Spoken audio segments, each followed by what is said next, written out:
All right, welcome back, everyone. Today we have a special guest with us today, Stuart Scheller. He is a former lieutenant colonel in the United States Marine Corps. He's also an author, new released author, which is excellent. Just overall a true American patriot, and I'm so pleased and so honored to have him on the show today. Thank you for your years of service in the military, Stuart. We appreciate you. And so, welcome to Dirty Boots Capital. Thanks for having me on, Tony.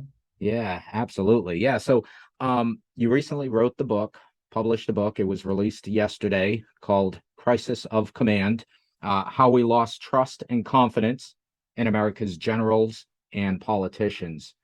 And so that's a pretty powerful message you're putting out there.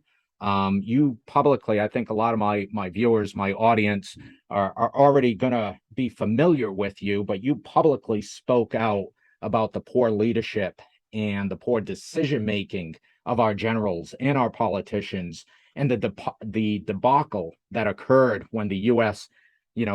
exodus of Afghanistan. So you are very vocal about that, right to be so vocal about that. So can you bring us up to speed, kind of give us a little bit of background of what led up to that, what it led up to your video post, and then also bring us up to speed about your new book, Crisis of Command.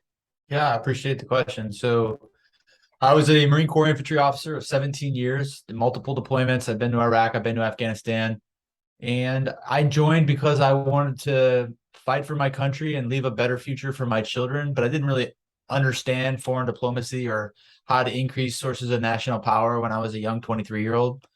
And my story is one of really my generation that has been at war for the last 2 decades.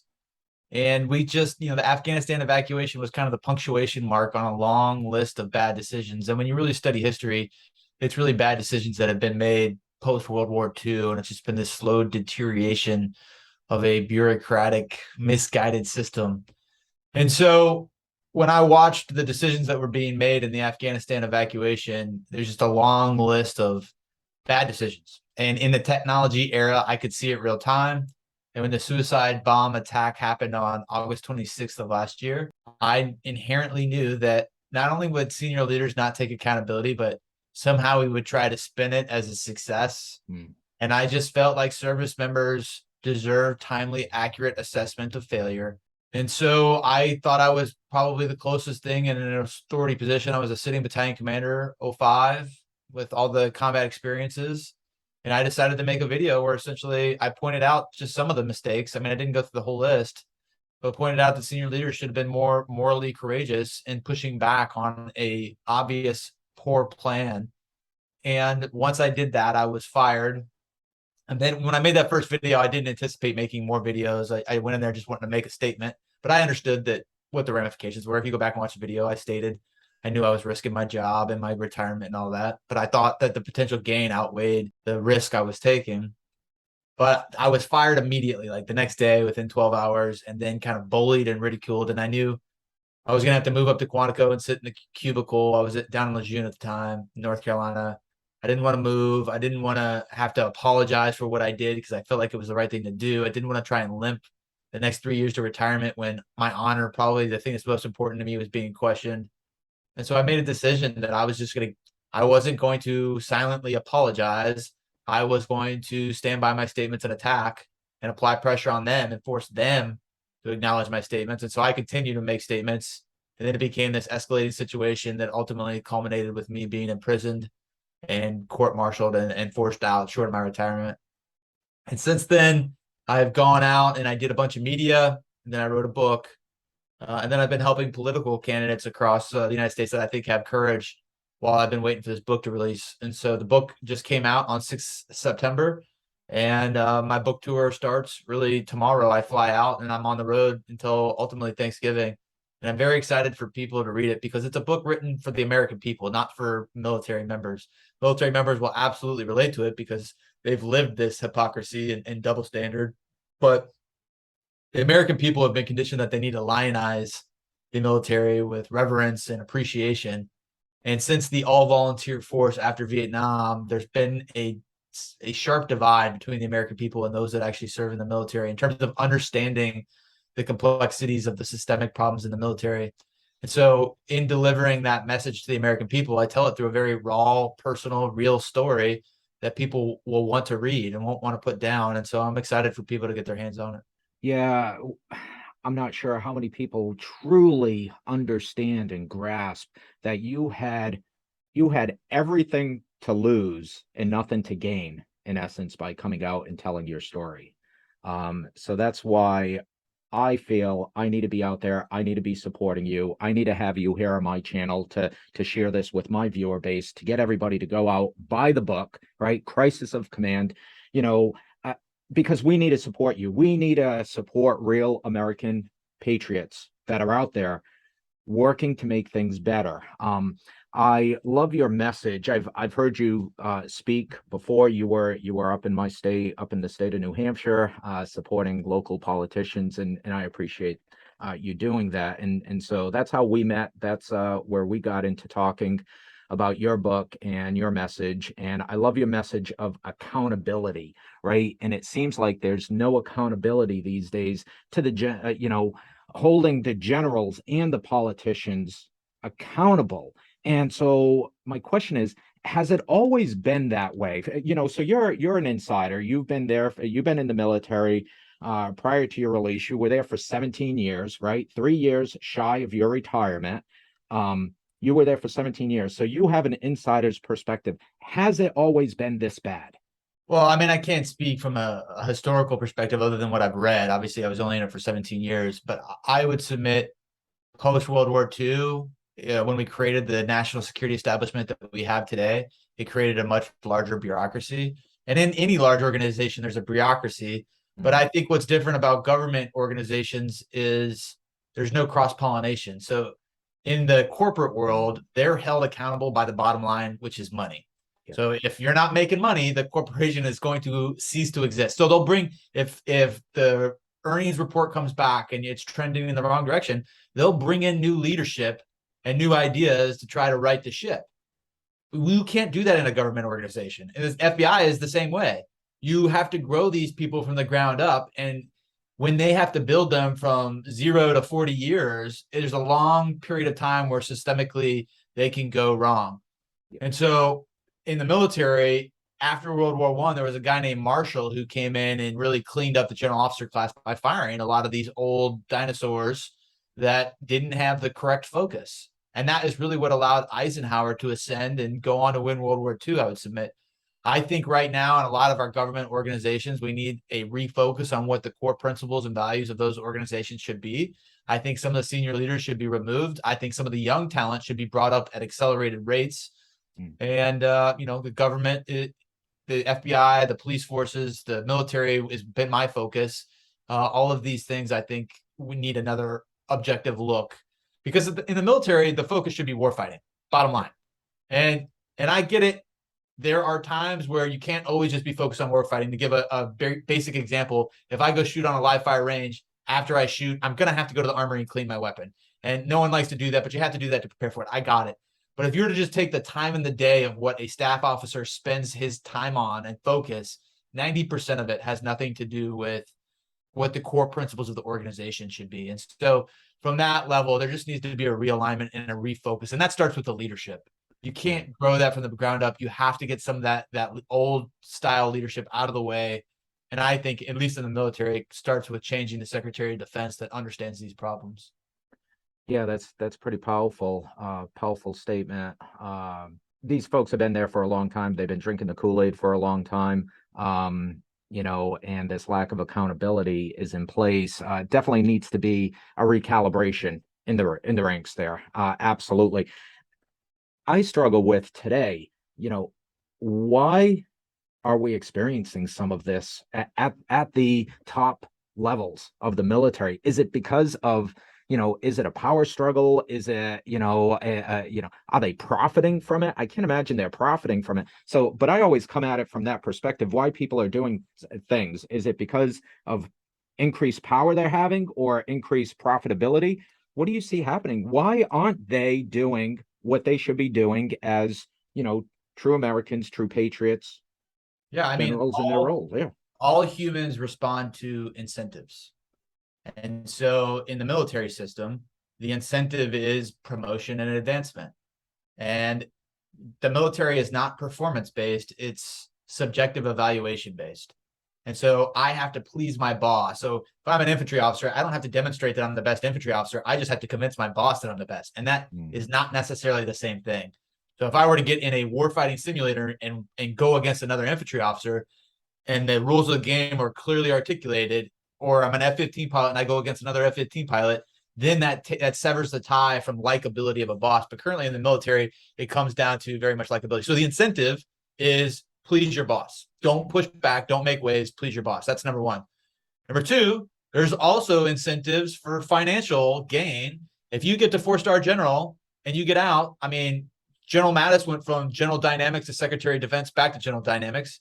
General Dunford, he's on Lockheed Martin right now. General Secretary Austin was at Raytheon. I mean, it's like insider trading done legally. So there's a financial incentive to keep your mouth shut and keep promoting.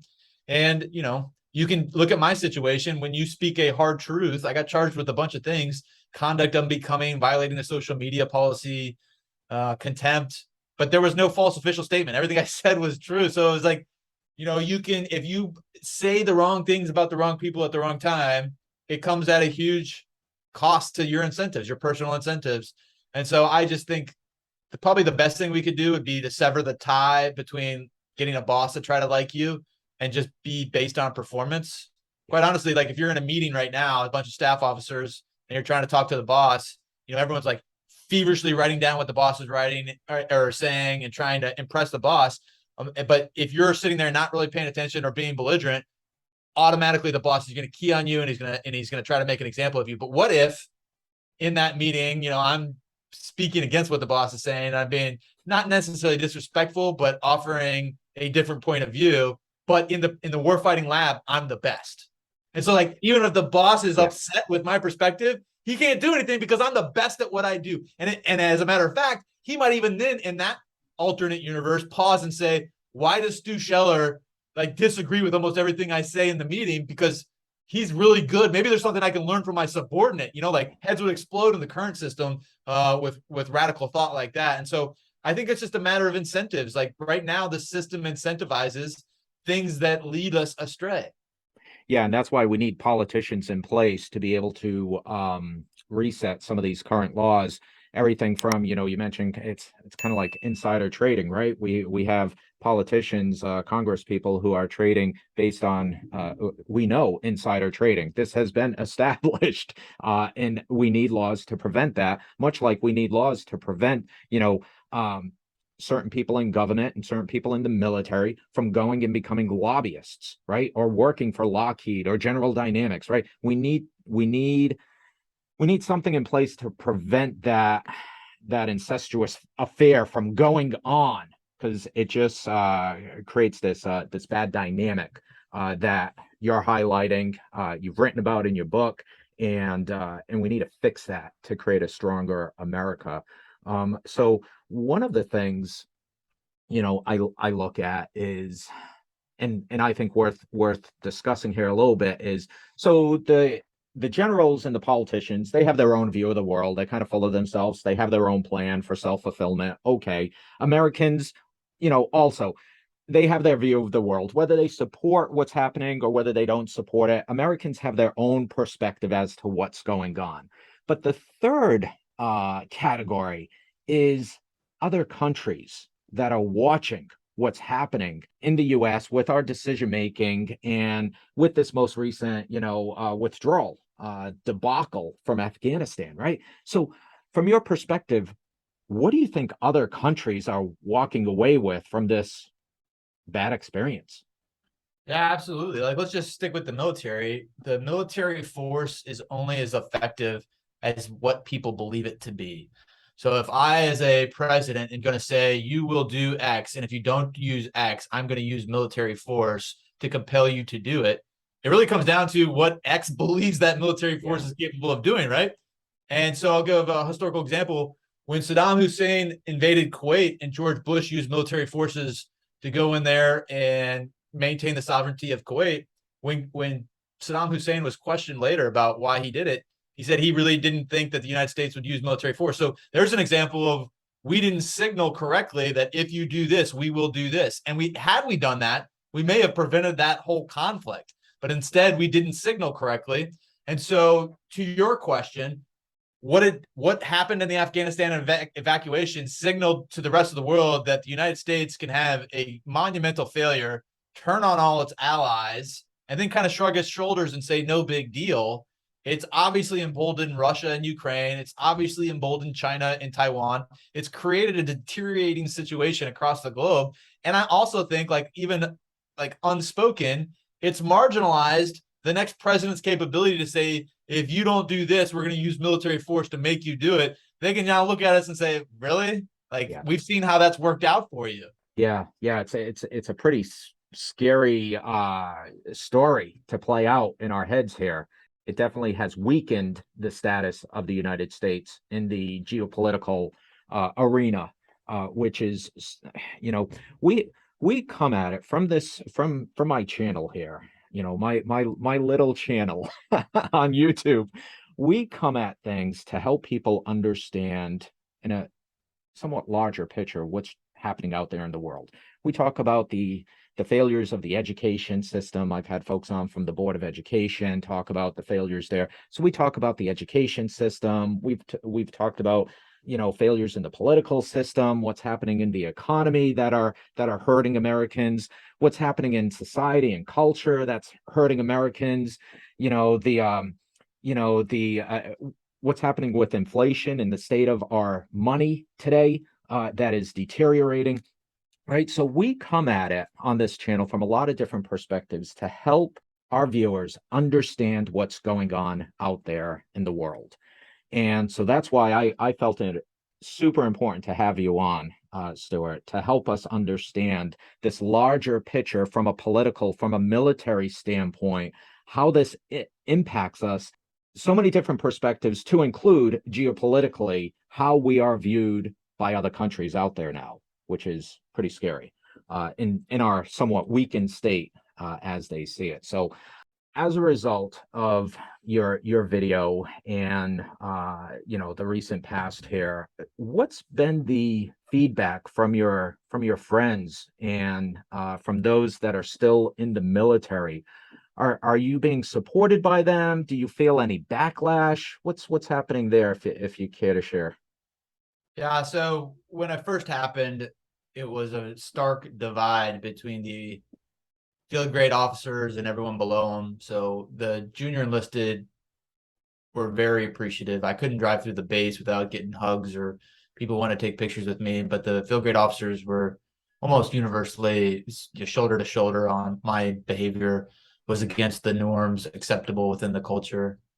And so that, I think, has changed a little bit. There's a lot of retired senior military officers that have reached out to me, but typically still the higher ranking active duty military officers have stayed away from me. There's just too much risk. And most of them are, like I said, going back to incentives, more worried about their career advancement. It's not worth taking the risk to reach out to me. So, I think we're still kind of at that divide. But I do, like I said, like I started the podcast with, I wrote the book for the American people to understand the fundamental issues. And quite honestly, it's going to be hard to argue the logic, I think, in a lot of what I have to say. The critiques that I've seen that have been slightly negative just have to do with like, well, these are all the problems. That's great, but you can't change them. And I just fundamentally disagree with that. I mean, us just assuming that this is the way it is and you can't change it is such a defeatist mentality. Like, we have to understand the problems and we have to be courageous enough to try and fix them. Otherwise, we've already lost. Yeah. So, and you were going back to, all the different issues that you bring on your show. There's different models for evaluating national power. The simplest one is called DIME. So it stands for diplomacy, information, military, and economic. And, there's much more complicated models, but the simple DIME model illustrates the point. So when a nation wants to do anything in foreign policy, all right, so if I, America, want my foreign, it can be adversary, it can be ally, it doesn't matter, another foreign nation to do something, I can use my sources of power to make that happen. So I can use my information, my diplomacy, my economic. And if those aren't effective in doing what I want, then I can use the military source of power to threaten violence or commit violence. My point is, if we're using power and we're not achieving the political objectives that we want, we are also at accelerated rates degrading our economic, information, and diplomacy power. So we're actually degrading the whole system. So people that don't know anything about the military, that's fine, but you have to understand how it is degrading the entire foreign diplomacy, national power apparatus of America. So in the moment where in the foreign diplomacy world, we need to influence inflation, we need to influence jobs, we need to influence immigration, and you think military has nothing to do with that, that's not true. It's all connected. And we have to grow our sources of national power at a rate larger than our competitors out there in the world. Otherwise, we lose influence and we lose the ability to shape the problems that are going to affect our children down the road. So that's why I wrote it for the American people, because I truly hope they understand some of the systemic issues that are inherent in the system now. Yeah, and so I appreciate so much your passion around this, and your passion to educate the American population here. We need to get them to read it, to consume it, to understand it, right? It's a sad state in this country when guys like me and you have to write books to educate the American population why they aren't learning this stuff in our education system, right? Why that's not being taught is beyond me. We graduate young adults out of college, by the hundreds of thousands each year, and we need to make sure that somehow, some way, they're getting this information. And so, from the standpoint of the defeatist attitude, we have to abolish that. We have to find ways and give people ways to affect change.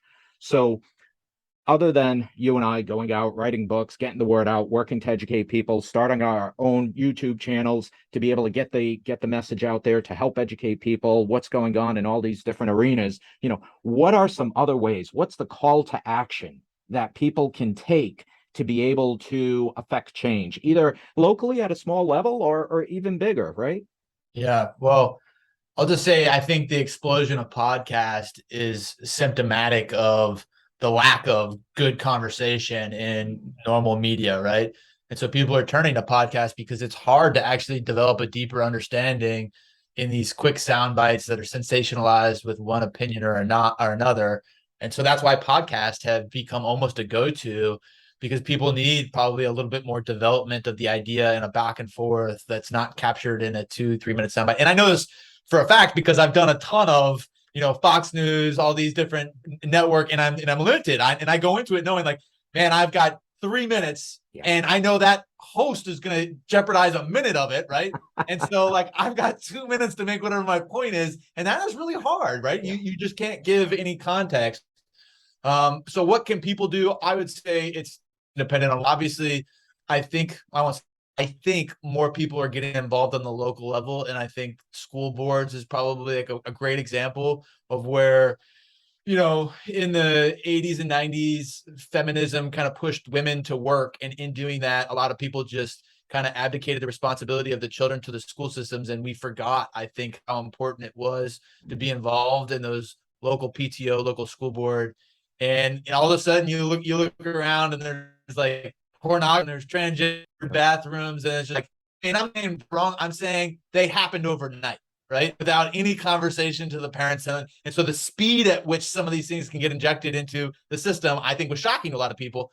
And so it's caused like more of an involvement on the local level. So that's like one example. For like the military, there's different ways you could do it. And I gave some tools in the book. I think the DoD budget controlled by Congress is the greatest way to hold them accountable, but it would require the American citizen to contact their representative and demand that they hijack the DoD budget as a lever of control. Because right now that's not happening. There's not a single congressman or representative or senator that's brave enough to stand against the DoD budget because it could get spun as anti-military. But if their constituents started demanding it, we might start to see the military held accountable. And so you almost have to analyze each problem. I mean, you wrote a book about some of the fiscal challenges that are facing us. And so I think it starts with education. And I think podcasts are a great way to do it. But then once you educate yourself, education is not the end. So anyone that thinks getting a degree, like I'm a double PhD, no one cares. Like, what did you do with it? What's the action you took? And so I think the action is unique to each problem, but it has to result in action. And that's why, like when I was in the military, a lot of the critiques were, why didn't you just like write an article? Why didn't you just, do, basically a lot of it was writing articles, as that's how they do it. No great change in the military has ever come from writing articles. Bottom line, like I wrote a book, I've published multiple op-eds, I've done a lot of news, but at the end of the day, like I'm still out there taking action. Like you talked about, we met at a local campaign in New Hampshire. Like every day I'm doing town halls, I'm doing speaking engagements, I'm doing everything that I can to get the message out. And then I'll probably take action in whatever my next job is too. So you very much have to define it by what action did I take to turn this into reality. Yeah, you're doing so much out there. We need folks to do 1/10 of what you're doing, right? That's this call to action for the viewers to go out there, start educating yourself, start doing something. You don't have to write a book, you don't have to write a white paper. If you're interested in starting your own podcast, start your own podcast. Start getting people having these conversations, right? This dialogue. Support your local. If there's somebody on the campaign trail that you really resonate with, support that person who's running, who supports your ideas for a better America, right? There's a lot of things we can do to make America, what it once was. So Stuart, I so appreciate you coming on today and your time. I know it's very valuable, especially now as your book's just been released. So thank you so much for joining us here. Again, for the viewers, Stuart's book is Crisis of Command. Go out there, buy it. You can find it on Amazon. You can find it on Barnes & Noble. Don't go to Barnes & Noble. I went there with the hopes of buying a few copies of Stuart's book, and it was all sold out. Yeah. So that's great news. So I'm now, after I jump off, I'm going to go order it on Amazon. But no, thank you so much, Stuart. Where can people go to find out more about you, whether it's social media or website or your YouTube channel? Where can people go to find you and learn more? Yeah, so I have a website. It's called AuthenticAmericans.com. It's essentially a brochure of who I am, what I stand for. All my social media is tied to it at the bottom. But all my social media is at Stuart Scheller. So it's really, I've got LinkedIn, Instagram, Twitter, and Facebook are the four that I use primarily. And so, yeah, please check it out. But more than anything, I hope you check the book out. Absolutely. Stuart, thank you so much for coming on today. Good luck with the new release, and we'll be out there supporting you. Thank you for joining us. Thanks, Tony.